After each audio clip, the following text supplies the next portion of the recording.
Silakan Pak Ya, Agus Budiono. Monggo Pak Agus.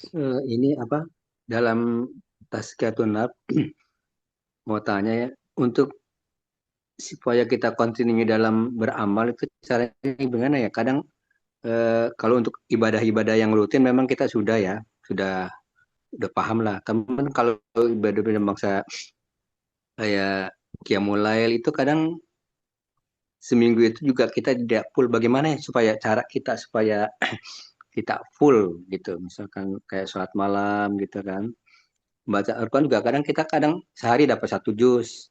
Kadang hari berikutnya kita baca juga tapi tidak satu juz gitu. Gimana caranya ya Ustaz? Itu aja mungkin Ustaz. Monggo Ustaz langsung ditanggapi aja ya. barangkali ya. Jadi untuk sholat tahajud itu ya, yang pertama niatin lah. Yang mau tidur niat, ya, saya mau bangun.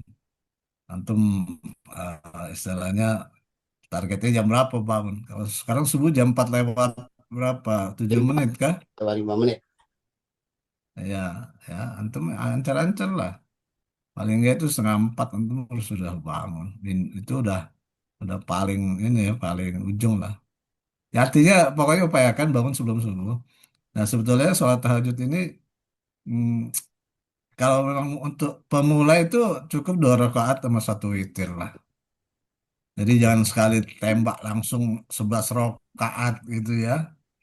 Serokaat. Boleh-boleh aja sih itu artinya free. Cuman ini kan advice ya. Advice kalau memang kita sudah biasa ya 11 lah ya 8 2 kali 4 tambah 3. Ya, itu maksimal. Tapi minimum kalau kita mulai dari awal ya 21 aja dulu. Ya, tapi rutin. Ya, tapi rutin. Kadang-kadang kita bisa bangun setengah 4. Kadang-kadang jam 3 udah bangun. Kalau Hamzah mah jam 2 udah bangun terus tuh saya lihat. Hamzah jam 3 udah celotak-celotak di WA itu. Iya, Ya, mengabsen. saya. Ya, atas bantuan istri Gus. Itu Ya, udah istilahnya bioritme Hamzah kan. Jam 9 udah ngantuk. Kalau jam 9 udah tidur, jam 2 bangun. Ya umur-umur seperti kita ini paling tidur malam tuh maksimal 3 jam lah. Ya, dengan 2 jam. 3 jam cukup. Ya. Ya Allah. ya. Ya, artinya badan kita memang sudah seperti itu, nggak seperti dulu lagi. Tidur jam berapa aja, kalau jam 3 udah biasa bangun, bangun. Jam 1 tidur karena ada banyak kegiatan, sampai rumah ya, jam 12 jam 1 baru tidur. Dan terbiasa bangun jam 3 jam setengah 4 ya bangun aja. Jadi itu Insya Allah. sudah bioritme tubuh kita sudah terupgrade ya seperti itu. Dan memang orang tua seperti kita ini yang sudah di pokok komsin ya, sudah di atas 50 tahun, ya itu nggak mungkin lah tidur bisa sampai 6 jam malam 8 jam itu. Jadi itu ya, niatkan. Jadi niatkan, bisikkan dulu sebelum tidur antar istilah gue mau bangun nih sholat tahajud gitu. Nanti kalau udah terbiasa itu otomatis lah, otomatis. Jadi udah mekanismenya otomatis. Ya itu untuk sholat tahajud. Kalau sahabat itu ada sahabat yang saya lupa Abu Abu siapa tuh Al Ash'ari itu Abu Ayub Al Ash'ari itu kan orang sudah tua. Ya dia kalau sholat malam itu sebelum tidur. Jadi Iya. dia sebelum tidur dia sholat malam dulu. Ya jaga-jaga kalau besok ya, bangunnya pas subuh. Tapi para sahabat yang masih muda tidak, mereka tidur dulu baru bangun sholat tahajud tanpa masih kuat badan. Tapi Abu Ayyub Al Ansari itu karena sudah sepuh, dia kan berumur sampai 100 tahun itu. Ya, dia sebelum tidur malam dia sholat tahajud dulu. Ya. Nah, Hmm. jadi sekali lagi ini kembali kepada niat awal mau tidur. Ya, bisikkanlah pada diri sendiri. Bisa bisik dalam hati, bisa antum ungkap secara lisan. Hei, nanti saya mau bangun malam. Jamnya antum sebutkan saja. Itu berpengaruh nanti. Ya. Dan yang kedua ya, kalau memang bisa ya langsung 11 rakaat nggak ada masalah. Tapi kalau mau bisa 2-1 ya 2-1 minimum. Kalau kita terlambat misalkan ya, karena suatu hal ya 2-1 dulu lah dikejar itu. Nah, kemudian yang ketiga, bikin target untuk diri sendiri. Apa targetnya? 40 hari pertama ini saya harus dapat sholat malam berturut-turut 40 hari ke depan. Kalau kita sudah dapat 40 kali, sekali saja, wah itu kesananya sudah otomatis. Nah, kalau berkaitan dengan tadi Al-Quran ya, baca Quran ya. Iya. Al-Quran itu juga kita harus pasang target. Minimum, ya satu hari satu juz. Minimum itu untuk kita mah. Ya udah tua-tua begini. Hai Ikram ya. Ikram berapa umur ya Ikram? Mikrofonnya nyalain dulu, From. Oke, Mic-nya, mic-nya, mic-nya. Ya, buka, lima buka enam dulu, ya. From. 58 Tat. Hah? Lima berapa? 54 ya. Antum ini boros wajah daripada boros umur ini. Masih Cuma muda ya kan. Mudah. Kepikiran putih ya. Tat, Ikram ada, bukan 57, From. Ente. Tat, ada peristiwa. Ya, Apakah ini termasuk tadi pembersihan hati yang masuknya tadi apa? Musyrik atau enggak ya? Jadi anak tahun pertama tugas di Subang itu ada mengalami sedikit yang bersifat mistik hmm. gitu ya. Awalnya tuh anak termasuk yang tidak percaya hal-hal kayak gini. Jadi anak itu setiap mau menjelang asar atau waktu baru asar itu selalu tuh kayak muntah darah gitu kan. Keluar batuk tapi darah yang keluar gitu ya. Lalu puncaknya itu adalah di ruangan anak tuh ada laci khusus untuk apa naruh uang gitu ya. Nah, Oh iya, karena waktu itu jumlahnya agak besar, anak pikir wah kalau ditaruh sini nanti kejadian gimana-mana. Anak ambil tuh, anak mau bawa pulang. Itu apa tuh ada ular kan? Di laci itu ada ular dan kalajengking gitu ya. Anak kejar ular dan sebagainya. Anak masih bersifat pada saat itu masih berpikir positif. Memang ada ular, kali kedorong sama uang, begitu aja bahasanya kayak gitu. Karena pulang ke kampung, tempat istri, ada salah satu ajengan itu negur anak gitu. Dengan bahasa katanya, Mas Ikram itu punya masalah apa gitu kan? Anak bilang nggak ada masalah gitu. Bilang bahwa anak ikutin sama makhluk jin besar gitu, bahwa dia ngikutin terus tuh jin itu. Nah, cuma di bahasa ini untuk Iwafilah ini adanya. Untungnya kata dia gitu. Untung Mas Ikram itu termasuk yang suka atau sering sholat malam gitu. Padahal yang sholat malam tuh bukan anak, istri anak tuh yang sholat untuk malam. nemenin ya. Gitu Nemenin ya. doang ya. Ini nemenin doang gitu. Jatah ya. Gitu nah. Jadi kita jangan tanyakan ketika anak mempercayai itu gitu Tat. Bahwa ada tingkat klinik atau santet atau apalah maksudnya. Karena Ustadz tuh ajengan tuh ngomong begitu gitu kan. Kondisinya gitu. Apakah itu termasuk yang mengotori terkontaminasi keimanan kita terhadap hal kayak gitu Tat? Mohon pencerahannya Tat. Kayak gitu Tat. Ya Allah, Masya Allah. Iya, iya. Baik ya. Tapi sebelumnya saya lanjutin dulu jawab Pak Agus tentang Quran ya. Jadi Quran Hmm. itu antum pasang target juga sehari berapa bacanya. Ya, paling nggak satu hari satu juz untuk kita mah karena udah umur segini kan. Satu hari satu juz. Bagaimana caranya? Antum sehari itu bagi beberapa termin membaca Quran. Jangan satu termin saja, misalkan sholat subuh gitu kan, langsung satu juz. Boleh sih kalau bisa, ya. Kalau bisa boleh kalau memang sekaligus. Tapi kan setelah itu antum nggak baca-baca lagi sepanjang hari. Nah, bagi orang-orang yang sibuk, ya tergesa-gesa ya dibagilah termin. Misalkan sholat subuh antum baca, ya habis nanti sholat duha baca, bisa zuhur baca, habis sholat asar baca, bisa maghrib baca. Itu ada 5 termin. 5 termin itu satu juz ya tembus itu. Ya. Jadi Quran dibawa terus. Nah, sekarang kan Quran udah gampang di handphone sudah ada kan aplikasinya. Jadi antum bawa kerja ada di handphone ya. Mau sholat zuhur misalkan di masjid gitu kan, sebelum waktu azan, terus sholat sunat tuh buka lagi lanjutan bacaan antum. Itu tembus insya Allah. Jadi kalau sudah terbiasa itu, justru kalau kita nggak baca nggak enak. Di sholat subuh misalkan kalau kita nggak memulai ya sebelum aktivitas apapun juga setelah sholat subuh itu harus membaca Al-Quran. Nah kalau ini udah biasa nggak enak tuh kalau kita kelewatan. Jadi itu ya kita menyatu dengan Quran ya untuk tahap bacanya dulu lah. Kalau itu sudah baik, tembus satu hari satu juz, antum bisa hitung. Sebulan berarti antum satu kali juz. Satu kali khatam. Setahun, antum sudah lakukan itu selama berapa tahun dalam hidup antum, antum bisa hitung. Berapa nilai keutamaannya di sisi Allah. Ya nanti antum begitu menjelang khatam kembali, antum bisa berikan pahala itu untuk niatkan untuk orang tua kita, untuk ibu kita, untuk ayah kita, untuk istri kita, supaya dia taat sama kita kan bisa.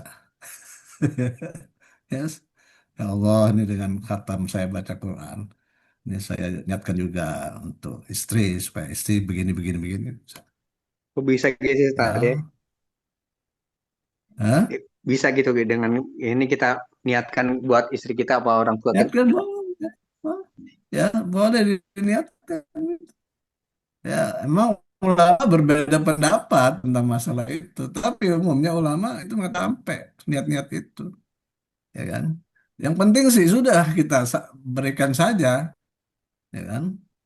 Walaupun ulama berbeda pendapat, ada yang nggak sampai, ya, tapi sebagian besar justru mengatakan sampai. Ya udah serahkan saja pada Allah.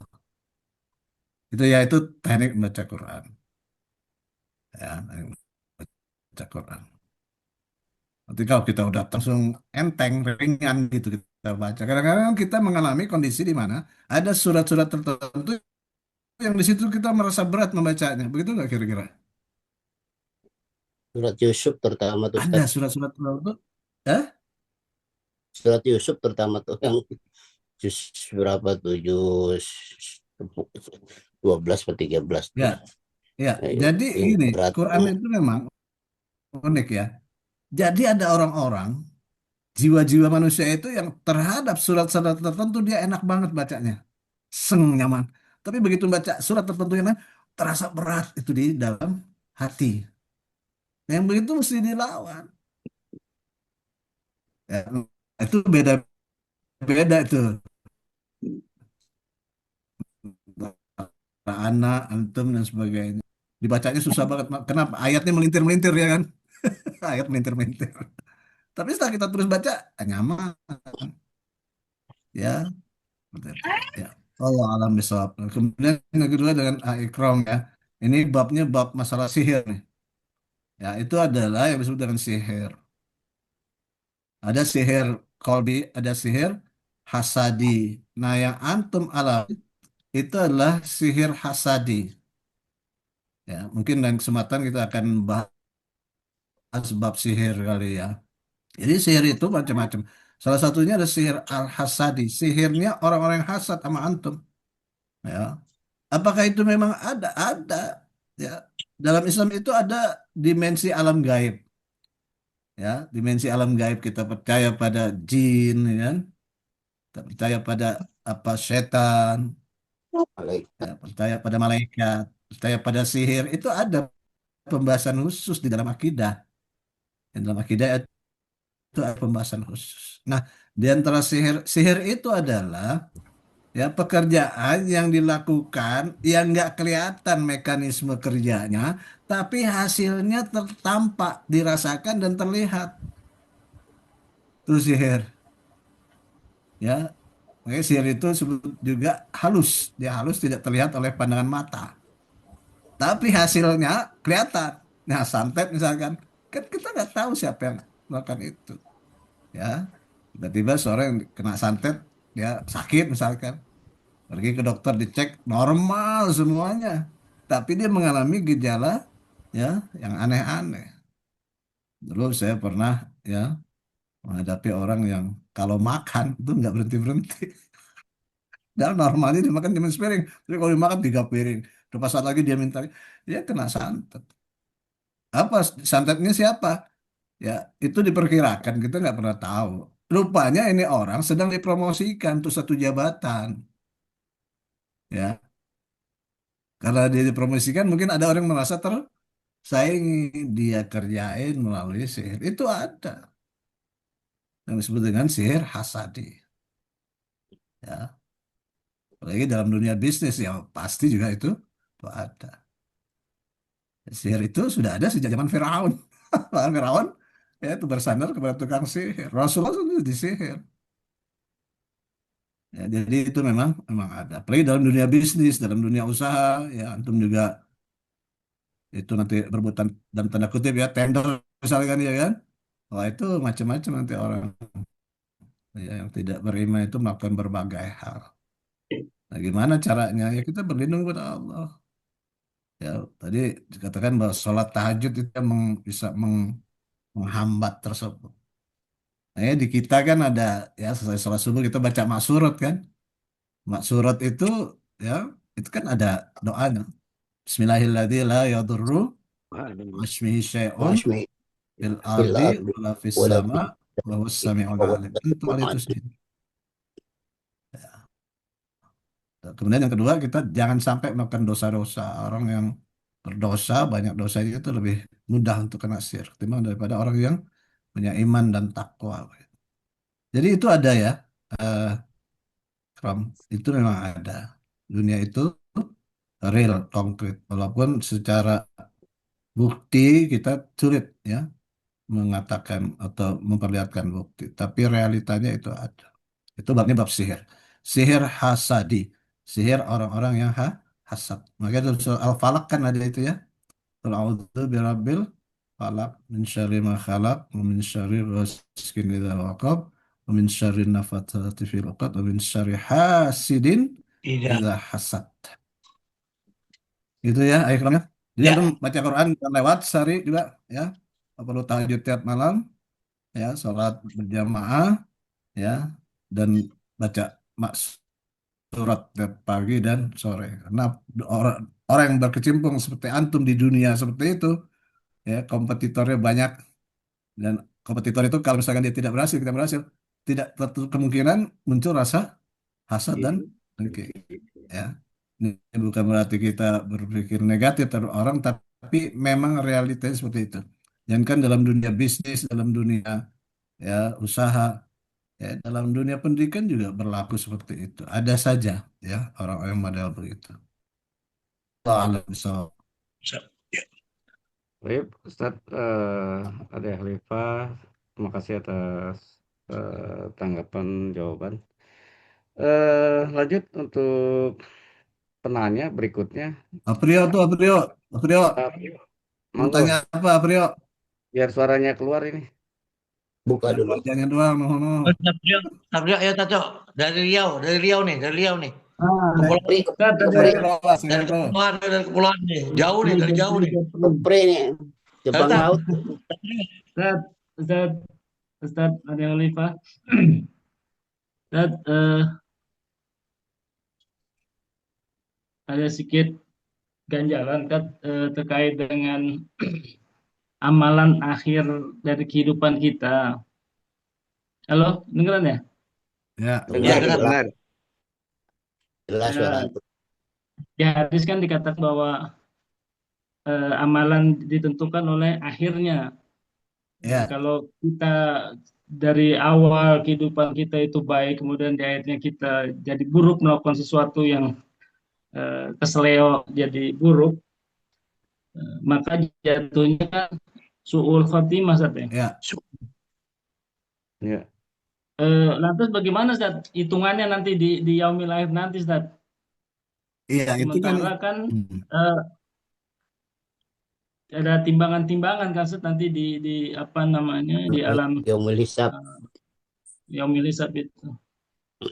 Itu aja Ustaz Iya. mungkin punya nih. apa Itu tuh? hadis ya, hadis tentang ya eh, apa namanya tentang konsistensi itu hadis. Jadi jangan sampai kita dari awalnya kelihatan baik, baik, baik, tapi menjelang akhirnya dia jadi buruk ya, kecengklak tadi saya istilahkan ya. Apa itu mungkin mungkin saja ya. Apa karena pertama hati itu tidak bisa ajak namanya hati itu disebut kalbun. Kolbun itu adalah benda yang bolak-balik. Oke, Ya, dalam kaitan ini kita jadikan doa ya muqallibal qulub itu doa keseharian. Habis sholat itu wajib untuk baca itu. Karena kita tidak bisa menguasai hati kita. Hati kita itu di tangan Allah, ya. Kepada Allah. Maka kita berdoa kepada Allah ya muqallibal qulub, sabit qalbi ala din. ini Nah, kemudian hadis itu memberikan peringatan. Apa peringatannya? Jangan merasa diri kita sudah baik. Walaupun kita sudah merasa baik, jangan menganggap sudah ya menjadi baik atau Baik. lebih baik daripada orang lain. Justru orang yang semakin ya bagus imannya, takwanya, itu justru merasa paling tidak baik, merasa paling menjadi orang yang tidak baik. Ya, gitu. Jadi kenapa? Karena dia khawatir terhadap dirinya. Ya, kita kan dalam usia begini ini harus mengkhawatirkan diri kita ya. Siapa yang bisa menjamin nanti kita mati dalam keadaan husnul khotimah? Ya, siapa yang bisa menjamin? Yang pertama caranya kita berdoa kepada Allah. Allahumma rzuqna husnul khotimah. Ya Allah, berilah kami rezeki husnul khotimah. Kedua doa itu tadi ya muqallibal qulub. Ketiga, kita senantiasa berada di lingkungan orang-orang yang soleh. Jadi usaha kita untuk mengkat ya peluang-peluang ya masuknya perbuatan keji dan buruk itu kita tutup. Tuh. Jangan sampai begitu ada momentum kesempatan ya kita lengah, setan menguasai hati kita, kemudian kita lakukan maksiat. Nah, pada saat itu naudzubillahi min dzalik ya, dicabut nyawa kita itu. Ya, naudzubillahi min dzalik. Tapi ya, umumnya orang yang memang dari awalnya atau pertengahannya dia berada pada ya amal-amal kebajikan beserta orang-orang yang baik, itu peluang besarnya dia akan juga nanti ya mengakhiri hidupnya dalam keadaan seperti itu. Sebaliknya orang yang senantiasa bersama orang-orang yang berbuat buruk keji, lingkungan yang berbuat buruk keji, lifestyle-nya hedonis dan sebagainya, ya kemungkinan besarnya juga mati dalam keadaan seperti itu. Illa man rahimah Rabbi, ya kecuali orang yang diberi rahmat oleh Allah. Tapi kan itu biasanya sedikit. Jadi lifestyle keseharian kita itu sangat menentukan bagaimana dakhil daripada hidup kita. Hanya hati-hati di dalam pergaulan. Ya, dan berarti kita tidak boleh bergaul, ya bergaul sama siapa saja. Ya, tapi kita harus punya lingkungan, kita harus punya komunitas. Nah, komunitas inilah yang menjaga kita. Ya, alhamdulillah, ya perkumpulan kita ini, komunitas kita ini salah satu upaya kita untuk itu. Ya, tapi kan antum juga punya komunitas di mana kita tidak tahu. Tapi kan, ya ketika antum memahami ini, antum akan kembali kepada ya lingkungan yang baik. Insya Allah. Ya. Saya bisa bayangkan bagaimana misalkan seorang pengusaha real estate seperti Aikrom itu akan berhubungan dengan berbagai macam orang, ya kan? Ya, baik customer, baik apalagi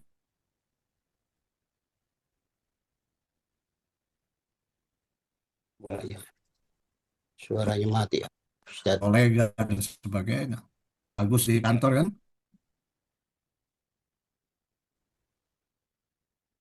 Jadi kalau ada orang yang mau minta masukin anak kerja, misalkan gitu, tapi sekarang udah nggak ada kan? Ya, Suaranya putus-putus, Ustaz. kelompok. Suaranya Ya, kemudian mereka menyebar ke berbagai lingkungan ke masyarakat, mereka mendapat ya polusi gitu ya, polusi mereka balik lagi dibersihkan lagi begitu prosesnya. Jadi ini kelompok yang baik itu yang senantiasa mengajak pada amar ma'ruf nahi mungkar. Nah, kalau sudah begitu kita terjaga, ya terjaga dengan keterjagaan ini amat sangat kecil peluangnya kita akan mengalami su'ul khotimah, ya kan? Su'ul khotimah. Ya, tapi apakah Tidak mungkin, mungkin saja. Karena itu kita harus jaga ya. Jangan sampai begitu hati kita itu meleng sedikit, kita melengos, kita melakukan berbagai perbuatan keji dan buruk, itu kita mati dalam keadaan seperti itu. Nauzubillah min dzalik. Oke, lagunya Agim Jagalah Hati itu benar ya, jagalah hati. Hati, semuanya hati. Ya wali dulu. Gitu ya, Aprio ya. Jadi kalau orang berada Insyaallah. senantiasa menjaga hati, berada pada lingkungan yang baik, itu peluang untuk mendapatkan husnul khotimah besar. Ya, sebaliknya orang berada pada lingkungan yang buruk, dia juga buruk, ya, pergaulannya buruk, sehari-harinya buruk. Itu peluang untuk mendapatkan suul khotimah juga besar. Insyaallah. Ya, itu. Wallahu a'lam bishawab. Sekolah Ustaz, jazakallah. Baik, Ustaz, Ayo, eh, Afwan. sudah jam 9:30. Baik. Sedikit apa ya, menggarisbawahi ya, beberapa hal yang intinya ya, bahwa sejatinya dalam diri kita berperang dua kekuatan besar ya. Pertama, hati nurani yang tentunya condong pasti ya kepada keesaan Allah. Kemudian bujukan setan yang menarik-narik dan mengajak ke kufuran. Pertama itu. Kemudian yang kedua, eh Afwan, mohon dikoreksi kalau salah. Ketakwaan seorang itu bukan dilihat dari kebersamaan dengan orang-orang soleh dan taat beragama ya. Namun ujian terbesar bagi kita adalah justru di saat kita kesendirian atau di tengah arus jahiliyah, jauh dari pandangan keluarga, rekan-rekan kita, sahabat, orang-orang yang bertakwa. Nah, dengan kondisi seperti itu, akankah kita menjadi seperti ikan ya, yang tidak asin meskipun di dalam lingkungan air yang asin gitu, tapi dia tetap tidak asin. Itu mungkin sebuah perumpamaan. Tapi pusat sudah jam 21.30. Ada tambahan kiranya dari Ustadz Abdul Jabar eh, untuk memberikan mungkin penekanan-penekanan lagi terhadap materi yang sudah disampaikan. Silakan, Ustaz. Ya, Kalian insya penutup. Allah kalau kita melihat ya dan menilik daripada apa yang disampaikan Rasulullah SAW bahwa kematian seseorang itu tak terlepas daripada kebiasaan yang dia lakukan. Kalau orang itu memang setiap hari kemudian dia berzikir, melaksanakan ibadah, melaksanakan amal soleh, melaksanakan kegiatan kebaikan, yaitu pastinya insya Allah kematiannya itu ya sesuai dengan kebiasaan yang ada pada dirinya yang dilakukan setiap hari. Kalau dia maksiat, dia kemudian melakukan keburukan-keburukan, ya tentunya kematian itu bisa jadi nanti sesuai dengan apa yang menjadi kebiasaannya dia setiap hari. Dan ini makanya kita harus ya dawam ya menjaga agar apa yang kita lakukan ini biar konsisten ya, istiqomah dalam melaksanakan segala apa yang kita lakukan dalam kehidupan yang sekarang ini saatnya. Dan usia-usia kita ini memang usia yang sangat-sangat rawan.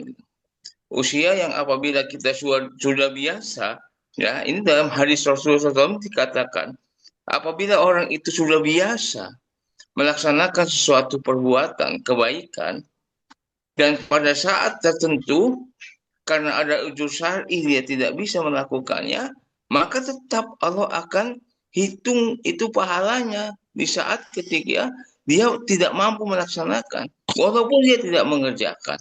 Tetapi Allah tetap hitung pahalanya itu akan terus mengalir. Kalau kita melakukan amal soleh itu sesuai dengan apa yang kita lakukan dawam, kemudian terus menerus ya, istimroria, maka nggak usah khawatir lagi. Nanti ketika satu saat kita udah nggak mampu untuk melaksanakannya, maka Allah akan tetap akan menghitung pahalanya sampai kita diwafatkan oleh Allah Subhanahu wa Ta'ala. Dan ini menjadi salah satu bahwa tazkiyatun nafs itu merupakan ya bagian yang memang harus kita jaga dan kita terus melaksanakannya dan setiap hari.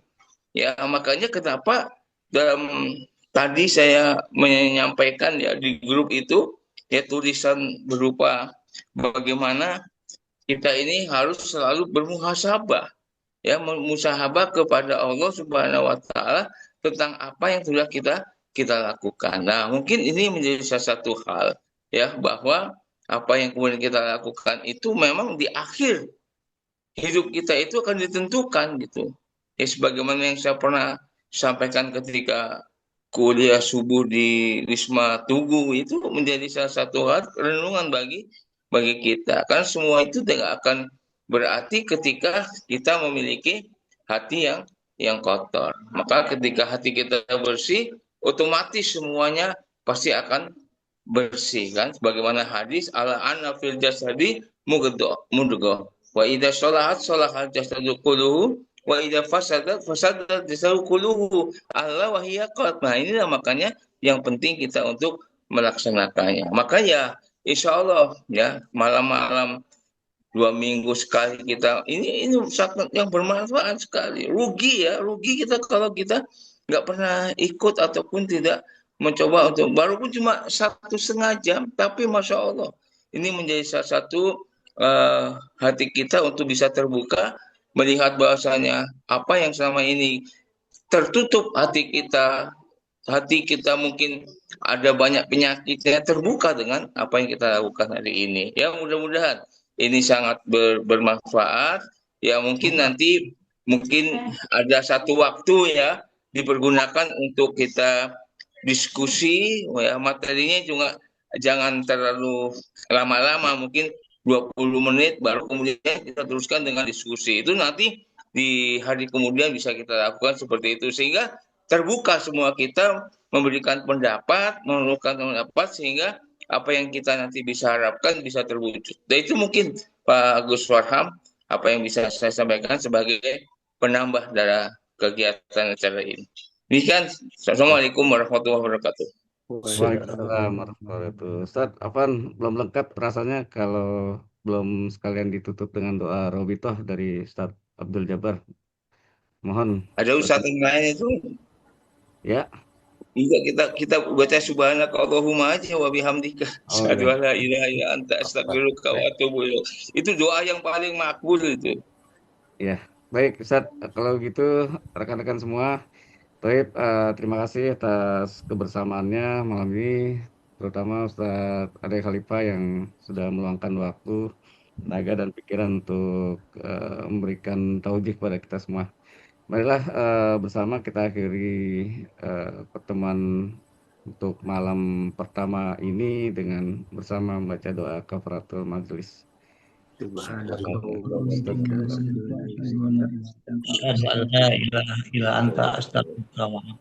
Baik. Sekian dari kami selaku panitia atas nama Ustadz Hamzah dan kru mengucapkan mohon maaf atas segala kekurangan dan akhiri assalamualaikum warahmatullahi wabarakatuh. Sampai ketemu dua kali. Waalaikumsalam warahmatullahi wabarakatuh. Ya, kita belum foto bersama nih. Dibuka dulu kameranya. Ya, Pak Aslo, Pak Wawo, Anton. Wawa. Tolong dibuka dulu kameranya. Wawa. Anton lagi tiduran kayaknya. Nggak apa-apa, mau lagi tiduran, mau lagi ngapain.